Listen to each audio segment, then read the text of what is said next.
knowing a thing or two about running has helped him reduce anxiety, talking to us about 5 at 50 and why running is his go-to activity for managing stress. Let me introduce you to Daniel Gleave. Daniel, can I call you Dan?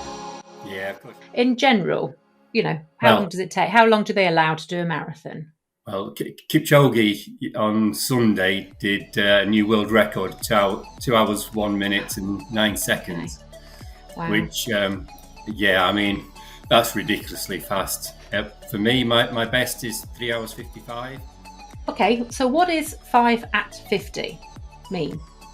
So a year ago, I turned 50, and I thought, well, we've come out of COVID. I'd had my dad pass and a few different things, and I kind of wanted to do something. And instead of getting kind of like a sports car or going off in any kind of way, I thought, right, okay, well, let's do something on running because that's what I enjoy doing. So I thought, okay, well, I'll do a marathon for each of the decades I've been alive. So.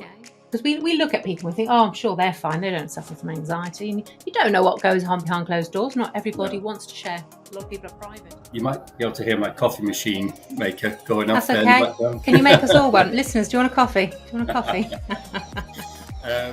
I've kind of like lost that motivation to get back out. And I'm trying to re-engage with my why again. Yeah. I need to get, like you said then, it's about being the best you can be. Mm-hmm. And it's not about, what other people do or anything like that. We talk about mental health and more people are opening up. And sometimes it's just knowing that you're not alone. And there'll be listeners on the phone. Are we on the phone? Hello. No.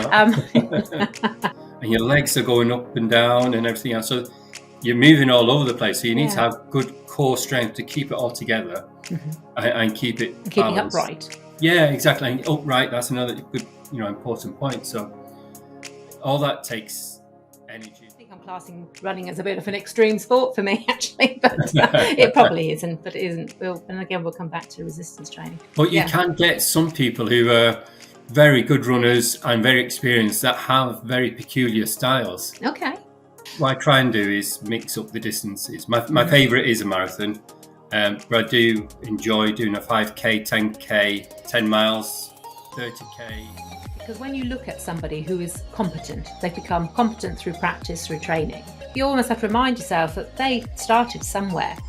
So and I think that's why people do run. Most people do run. You got the friendship of people. You can run by yourself, and you get this feel-good factor, and it's very powerful, really powerful.